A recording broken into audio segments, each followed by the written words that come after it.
आज आपको एक दरवेश की और एक फ़कीर की बात सुनाता हूँ। एक दरवेश के बारे में मशहूर था कि वो जिस चीज़ को भी अपना हाथ लगा देता है उसको सोने का बना देता है। ये बात जब एक फ़कीर को पता चली जो बहुत ही गरीब मस्कीन था, तो उसने उस दरवेश को ढूंढना शुरू कर दिया। ढूंढते ढूंढते जब वो दरवेश के पास पहुंचा तो दरवेश उस वक्त एक पहाड़ के ऊपर चढ़ रहा था।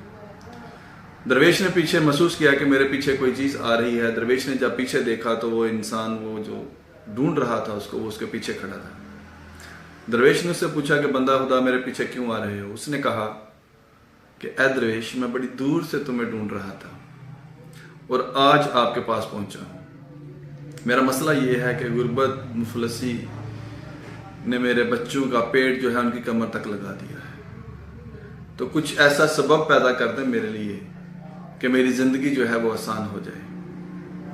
उस दरवेश ने पास पड़े हुए एक पत्थर को उठाया, अपना हाथ उसके ऊपर लगाया और उसको सोने का बना के उसको दे दिया। उसको कहा कि ये लो, ये सोना तुम्हारे लिए काफ़ी है। अब उस फ़कीर इंसान ने उस दरवेश का शुक्रिया अदा किया और वापस चल पड़ा।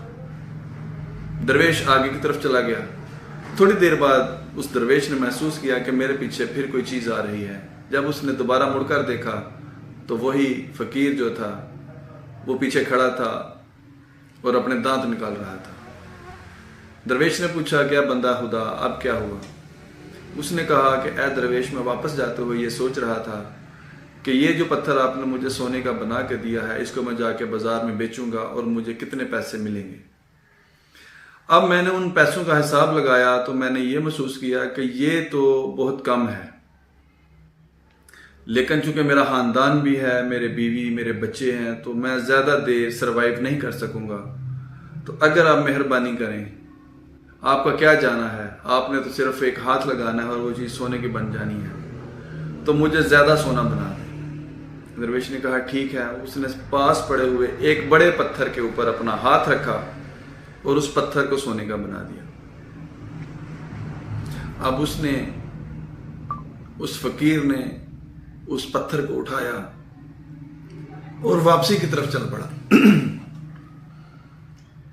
अब दरवेश फिर आगे की तरफ चला गया।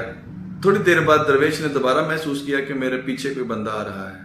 अब दरवेश ने जब मुड़कर देखा तो वही इंसान, वो फ़कीर दोबारा दरवेश के पीछे खड़ा था।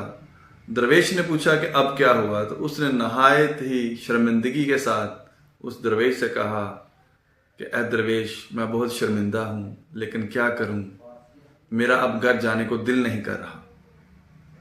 दरवेश ने पूछा क्या हुआ, तुम्हारा घर जाने को दिल क्यों नहीं कर रहा? तो उस फ़कीर ने कहा कि ऐ दरवेश, आप तो अपनी ज़िंदगी इन पहाड़ों में, इन रेगिस्तानों में, इन जंगलों में, इन बियाबानों में गुजार लोगे जैसे तैसे। पहले भी गुजर रही है, आगे भी गुजार लोगे, लेकिन मेरा चूँकि ख़ानदान है, मेरी फैमिली है, अहलो अय्याल हैं, हर चहरा जात हैं, तो ये जो आपने मुझे पत्थर बना के दिया है, ये मैं जानता हूँ कि ये मेरी 2 नस्लों से भी ख़त्म नहीं होगा, लेकिन क्या ही बेहतर हो, क्या ही मेहरबानी हो, क्या ही अनायत हो, क्या ही शफकत हो कि अगर आप मुझे अपना ये हाथ ही दे दें, ताकि मैं बवक्त ज़रूरत जब भी मुझे पैसों की ज़रूरत पड़े तो मैं आपका ये हाथ उस चीज़ पे लगाऊं और उसको सोने का बना लिया करूं। यकीनन आप हैरान हुए होंगे कि ये जो फ़कीर है ये कैसा इंसान है कि उस दरवेश ने इतनी शफकत की कि उसको पहले छोटा पत्थर सोने का बना के दिया, फिर बड़ा पत्थर भी सोने का बना के दिया। तो अब ये फ़कीर जो है ये उस हाथ के पीछे पड़ गया है कि जिस हाथ से वो सोना बन रहा था। तो ये कहानी उस फ़कीर की नहीं है, ये हम सब फ़कीरों की है।